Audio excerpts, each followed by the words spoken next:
did he have any real weaknesses, Jamie? You know, he could head it, he could leap, he could read the game, he was strong, he was aggressive, he was a decent lad.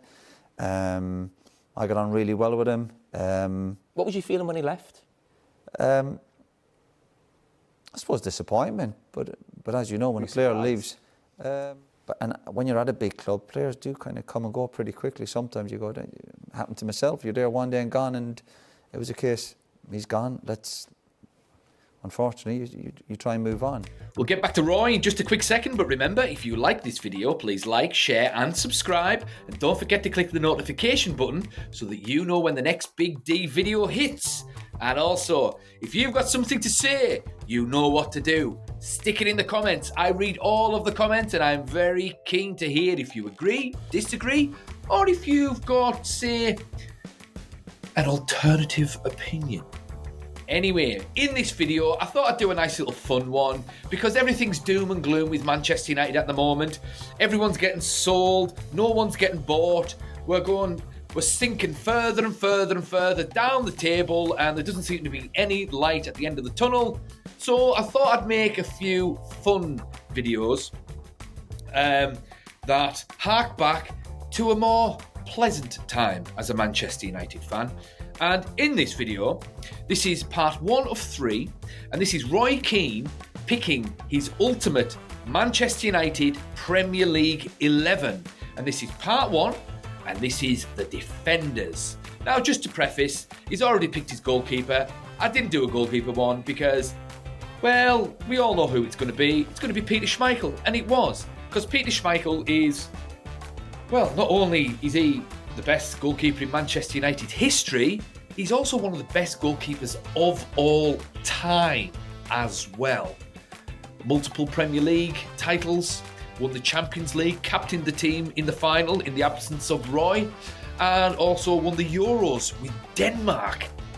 Denmark! How do you win the Euros with Denmark? Anyway, he did, so that's why Peter Schmeichel has been picked. Anyway, but this is the defenders. And he's going with a 4-4-2 formation.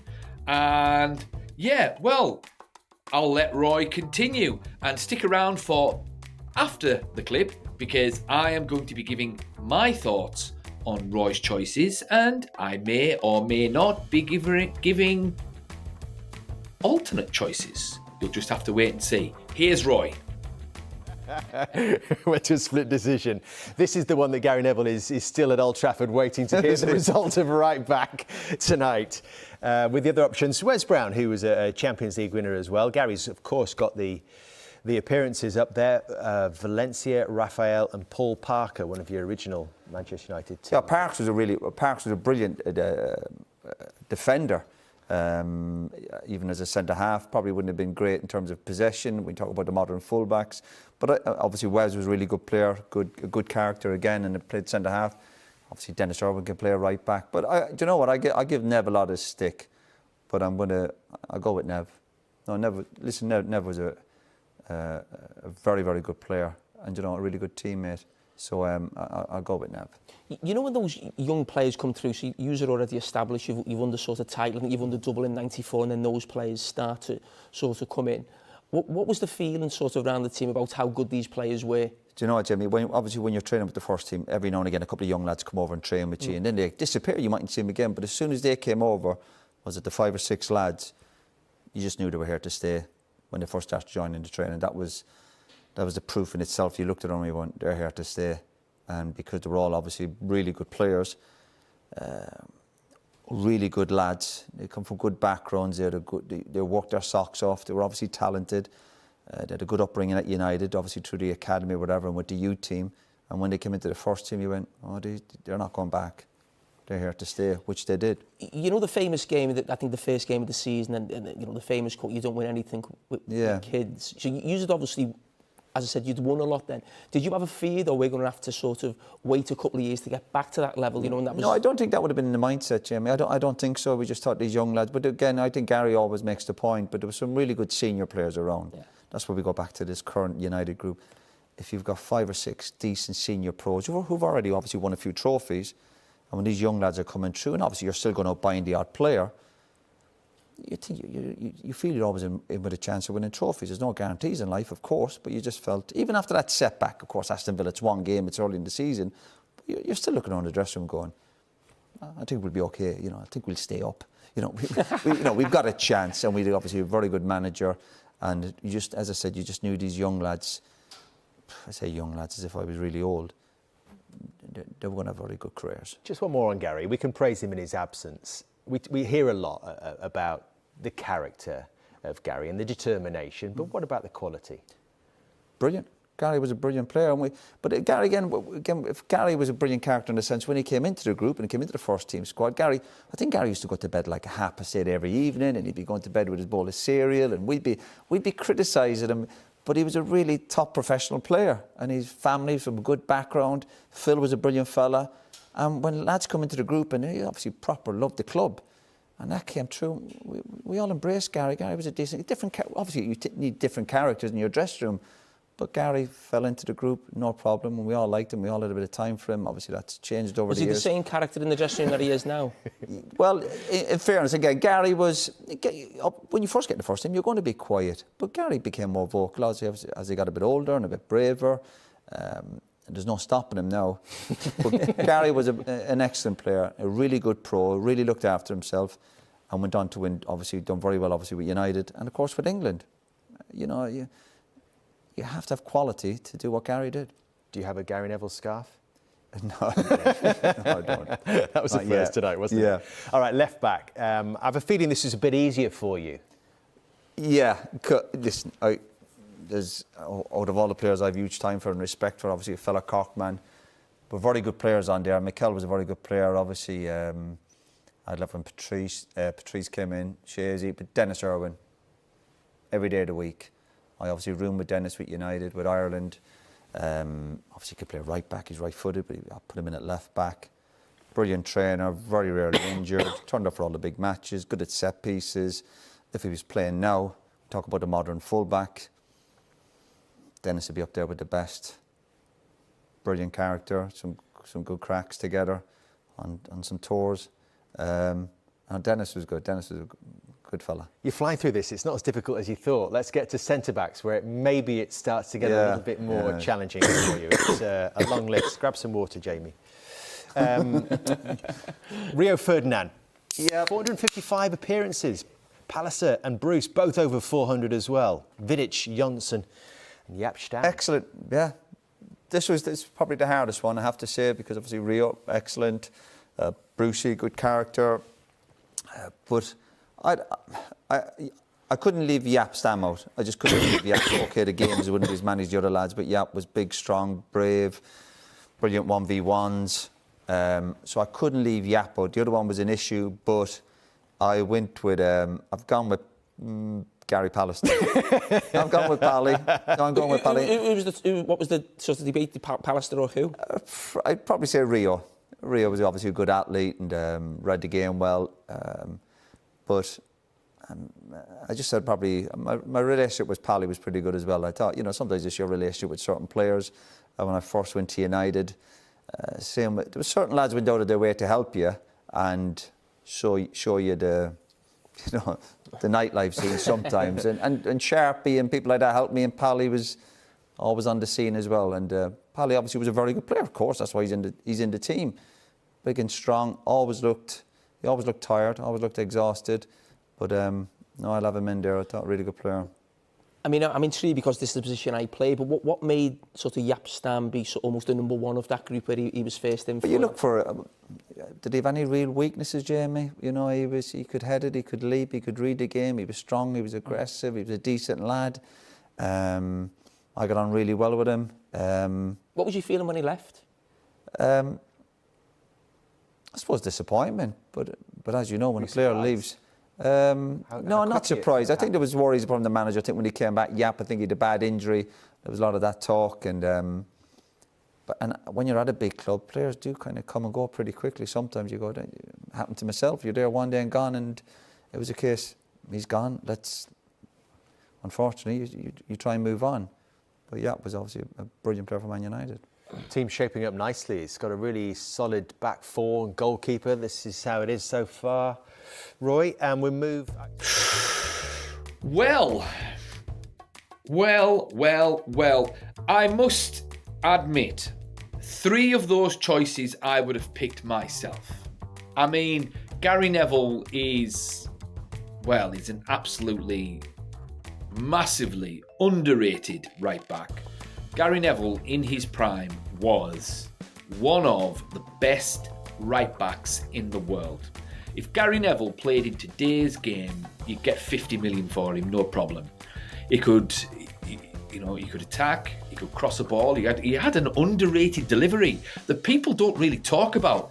Well, understandably, because he was partnered with David Beckham on the right-hand side, and David Beckham is one of the greatest passers of the ball in football history. But Gary Neville could cross a ball. He was good. Plus, he could tackle. He was nasty. He was up for a fight. He was a supreme professional. You don't get much better than Gary Neville. I'm not saying he was the best right back in the world. He was certainly the best right back in the Premier League. And he's probably the best right back in Premier League history. Maybe you disagree. Thoughts in the comments.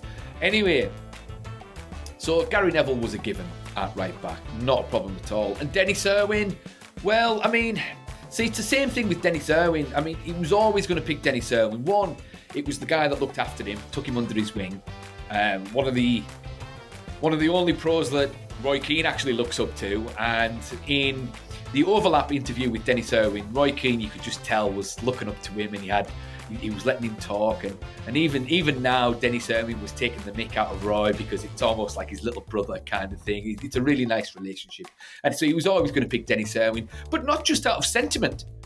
Dennis Irwin is probably the best fullback in Premier League history. The best fullback.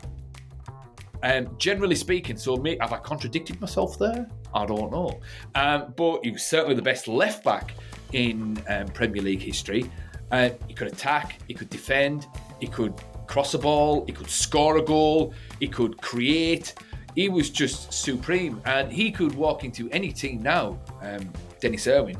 If Dennis Irwin was around today in his prime, you'd get at least 60 million for him. At least. And do you know what? He would suit Pep Guardiola's side because he seems to like to play inverted wing-backs. So I reckon you could slot Dennis Irwin in there, no problem. And I tell you what, I don't know how this Dorgu guy is going to do for Man United. But Man United could do with Dennis Irwin, a prime Dennis Irwin in the team now. So Dennis Irwin was always going to be a given for Roy Keane in his picks. Now the centre-backs. There was a surprise choice there, I must say. Jaap Stam wasn't a surprise choice. Jaap Stam was a monster at the back. He was. And Manchester United paid a world record fee for him at the time. I think it was 10.7 million. That was a world record fee for a defender in 1998. And he had a little bit of a sticky start for the first few games. I remember him getting destroyed by Nicholas Anelka in the Charity Shield. But he just got better and better and better as the season ticked along, and he was an absolute colossus for us later on in the season. He was phenomenal, and it's no mistake that when he left in 2000 and I think it was 2001, the summer of 2001, he left. I mean, our defence just kind of nosedived. And we come second to Arsenal because we were just leaking too many goals. And it took us a couple of seasons. It took us 12 months to replace him when we eventually bought Rio Ferdinand. But Jaap Stam was a brute. And when I look at Jaap Stam, I look at a guy who is the complete centre-back. He was big, as Roy says in this clip. He was big, he was strong, he was nasty, he could header the ball, he could tackle, he could read the game, he could dribble as well. There were so many times I used to watch Jaap Stam take the ball and dribble past multiple players. Well, I don't know, maybe it was just out of boredom and then he just wanted to challenge himself in that particular moment because he was so good. So yeah, it was a sad day when we lost Jaap Stam at the time. He's almost like, he reminds me of what I would imagine a player would be if you combined Rio Ferdinand and Nemanja Vidic. That's what I think of when I look at Jaap Stam. He could be nasty, like Nemanja, but he also had sort of the more graceful aspects of Rio's game as well. So yeah, Jaap Stam was a beast. I really liked Jaap Stam. But his second choice there, Gary Pallister. I wouldn't have put Gary Pallister in there. Not at all. Not Gary. I've got nothing against Gary Pallister. He was a brilliant defender. So there's nothing wrong there. I heard he was a bad trainer, but I didn't mind. I'm not bothered about that because he always seemed to play well when he was fit. Anyway, he was a little bit injury prone towards the end there, but no. And plus, don't forget, Gary Pallister was bought for a British record at the time. And I think that was in 1991, I think we got him. Did we get him from Middlesbrough? I think we did. I think we bought him from Middlesbrough, and then I think we sold him to Middlesbrough in 1998. And I think Jaap Stam was bought to replace Gary Pallister. But yeah, Gary Pallister he was a good player. He scored goals, good defender, and yeah, he always looked knackered when he was playing. So, but he was good, fine. But I can't help but think Roy's picking Gary because it's his mate. Because if we're going on pure footballing ability, then, well, you've got to pick Rio Ferdinand. Rio Ferdinand was just an absolute Rolls Royce of a player. He was fantastic. Read a game. He was intelligent. He was fast. He was so good. He used to challenge himself in games by purposefully giving the opposition centre forward a couple of yards head start just so he could catch him and take the ball off him. That's how good he was. That he had to challenge himself in games at times in his prime.